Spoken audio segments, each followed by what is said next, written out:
बोले वृंदावन बिहारी लाल की जय। मैं आचार्य कृष्णा सौवरी कार्तिक महात्म के 10वें दिन की कथा में आपको 11वां अध्याय सुनाता हूँ। एक समय नारद जी श्री व्यास जी से पूछने लगे कि हे व्यास जी, गृहस्थ आश्रम सब आश्रमों में सबसे उत्तम क्यों माना गया है?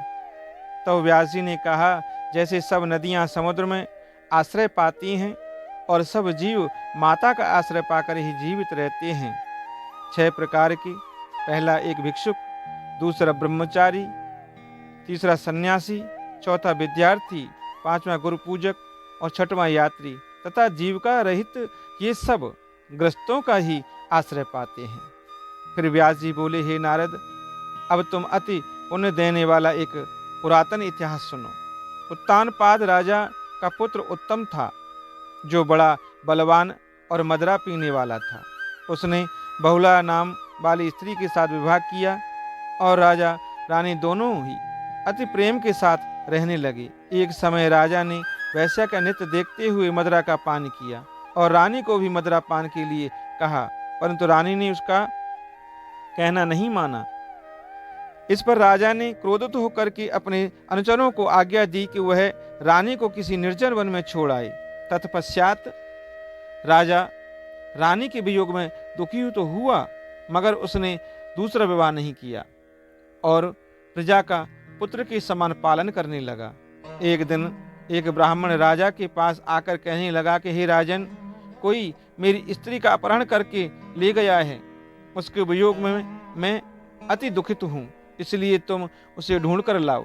राजा कहने लगा कि महाराज, मैं नहीं जानता कि आपकी स्त्री कौन है और किधर कौन कहाँ ले गया है, अतः मैं आपकी स्त्री कैसे ढूंढ कर ला सकता हूँ। ब्राह्मण कहने लगा, राजन, छठा भाग लेकर आप प्रजा के रक्षक हैं। मेरी स्त्री घर में सो रही थी, वहां से उसे कोई हर कर ले गया। अब आपका कर्तव्य है कि आप उसे कहीं से भी ढूंढ कर लाएं। तब राजा ने कहा कि हे विप्र, मैंने तुम्हारी स्त्री को कभी देखा तक नहीं कि वह कैसे स्वभाव की है और कैसे रूप वाली है। तब ब्राह्मण बोला कि वह यद्यपि कठोर वचन बोलने वाली, कुरूपा, काले रंग की तथा कर्कश स्वभाव वाली है, परंतु मैं उसकी कोई निंदा नहीं करता, क्योंकि वह मेरी पत्नी है, अर्थात अर्धांगिनी है। तब राजा कहने लगा कि जब तुम्हारी स्त्री ऐसी कुरूपा और कुरु स्वभाव वाली है तो तुम उसे लेकर क्या करोगे? मैं अति सुंदर और कल्याणकारी दूसरी स्त्री लाकर दे सकता हूँ। ब्राह्मण कहने लगा कि हे राजन, मेरी स्त्री मेरे धर्म और कर्म की अर्धांगिनी है, उसकी रक्षा करना मेरा परम धर्म है। जो अपनी स्त्री की रक्षा नहीं करता, उसके वर्ण संकर संतान उत्पन्न होती है और उसके पितर नरकवासी होते हैं। जो मनुष्य वैश्यागामी होता है, उसका कल्याण नहीं होता।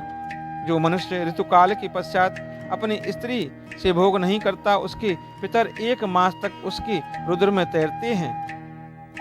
ब्राह्मण के ऐसे वचन सुनकर राजा अपने शस्त्र लेकर रथ पर सवार हुआ और चारों ओर घूम घूम करके उसकी स्त्री को खोजने लगा।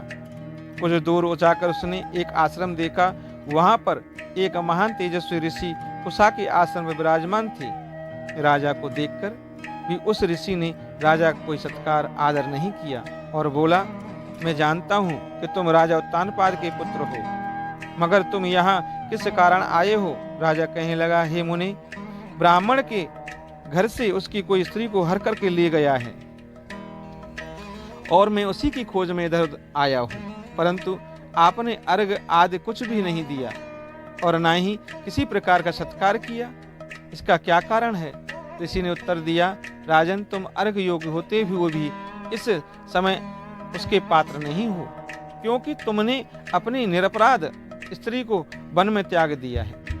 जहाँ स्त्री का यह धर्म है कि वह तन मन से अपने पति की सेवा करे तथा उसकी आज्ञा का पालन करे, वहाँ पुरुष का भी धर्म है कि वह अपनी स्त्री का यथोचित सम्मान करे, सत्कार करे।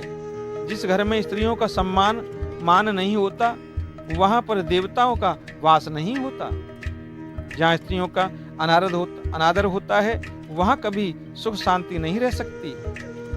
इतना सुन राजा लज्जा युक्त हो पूछने लगा कि हे भगवान, आप भूत, भविष्य और वर्तमान तीनों काल के जानने वाले, इसलिए कृपा करके बताइए कि ब्राह्मण की स्त्री को कौन और कहाँ बाहर ले गया है।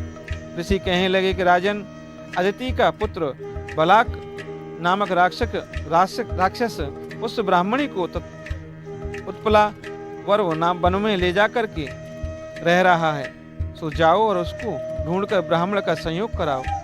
राजा ने मुनि को प्रणाम किया और अपने रथ पर सवार होकर मुनि के बताए हुए मार्ग पर जाकर के उत्पलावर्त वन में जाकर के पहुंचा। वहां जाकर देखा कि एक स्त्री बिल्व पत्र खा रही है। जैसा ब्राह्मण ने बताया था वैसा ही उसका रंग रूप देखकर राजा ने उसे पहचान लिया और कहा कि हे कल्याणी, तुम कौन हो और इस वन में कैसे आई हो? ब्राह्मणी बोली, मैं अति रात्र ब्राह्मण की पुत्री और विशाल पुत्र की स्त्री हूँ। मैं अपने घर में अकेली सो रही थी कि बलाक नाम वाला राक्षस मुझको हर करके यहाँ पर ले आया है। यहाँ लाने के बाद न तो उसने किसी बात का कष्ट दिया और न ही मेरा सतीत्व नष्ट करने की चेष्टा की। इतना होने पर भी मैं यहाँ अत्यंत दुखी हूँ। राजा ने कहा कि हे ब्राह्मणी, वह राक्षस कहाँ है? मुझको तुम्हारे पति ने ढूंढने के लिए भेजा है। ब्राह्मणी ने कहा कि वह इस वन में अमुक स्थान में गया हुआ है। तब राजा ने ब्राह्मणी के बताए हुए स्थान पर जाकर राक्षस को देखा। राजा को देखकर वह राक्षस उसके पैरों पर गिर पड़ा और कहने लगा कि हे राजन, मुझे क्या आज्ञा है? राजा ने कहा कि हे निशाचर, तू इस ब्राह्मणी को क्यों लेकर के आया? राक्षस कहने लगा कि राजन, जो हुआ सो हुआ। अब आप मुझे जो आज्ञा दोगे मैं प्रसन्नता पूर्वक उसका पालन करूंगा। तब राजा ने कहा कि हे निशाचर, यदि तू इस स्त्री के साथ विवाह करना चाहता है तो देख, यह अत्यंत कुरूपा है। यदि खाने का इरादा है तो वैसा कहे। राक्षस कहने लगा कि हे राजन, मेरे घर में अनेक अप्सराएं हैं। उनको छोड़ मैंने कभी किसी के साथ भोग की इच्छा नहीं की। मैं मांस भी नहीं खाता। मैं तो केवल पूर्व जन्म के पापों का प्रायश्चित कर रहा हूँ। इस ब्राह्मणी का पति राक्षसों को मारने का मंत्र जानता है। अतएव जब हम यज्ञ का अन्न ग्रहण करने के लिए जाते हैं तो वह हमको वहां से भगा देता है, क्योंकि सब यज्ञों का वही आचार बनता है। इसी कारण उस ब्राह्मणी को दुखी करने के लिए मैं उसकी स्त्री को हर लाया, क्योंकि बिना स्त्री के पर पुरुष कर्म का अधिकारी नहीं रहता। यह सुनकर कि राजा ने विचार किया कि यह राक्षस भी हमारी ही निंदा करता है। मुनि ने भी हमको अर्घ योग्य नहीं समझा। राजा अपने मन में ऐसा विचार कर ही रहा था कि राक्षस कहने लगा कि हे राजन, मैं आपकी प्रत्येक आज्ञा का पालन करूंगा। इतना कहे हाथ जोड़ करके खड़ा हो गया। राजा ने कहा कि हे निशाचर, तुम इस ब्राह्मणी को इसके घर छोड़ाओ और जब हम याद करें तब हमारे पास आ जाना। राजा की आज्ञा पाते ही वह राक्षस उस ब्राह्मणी को उसके घर छोड़ने चला गया। तब राजा सोचने लगा कि मैंने अपनी निर्दोष स्त्री को घर से निकाल दिया। अब ऐसा कौन सा पुण्य कर्म करूं जिससे वह पाप दूर हो सके। तब राजा पुनः उन्हीं मुनि के पास गया और उनसे आज्ञा अपना कर्तव्य पूछने लगा। मुनि ने कहा कि हे राजन, पुरुष के लिए स्त्री धर्म, अर्थ, काम और मोक्ष सभी कुछ देने वाली है। स्त्री के बिना पुरुष को इस लोक तथा परलोक कहीं भी सुख नहीं मिलता। स्त्री चाहे कैसी भी खोटे स्वभाव वाली, मूर्ख, कुरूपा, रोगी और दरिद्री ही क्यों न हो, पुरुष को उसका सम्मान करना चाहिए। राजा कहने लगा कि हे मुनि, मैंने अपनी निर्दोषता पतिव्रता स्त्री को बिना अपराध त्याग दिया।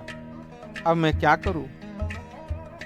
तब मुनि ने कहा कि हे राजन, तुम्हारी स्त्री को सतापात नाम की नाग ने वन में घूमते हुए देखा तो वह उसको पाताल लोक ले गया।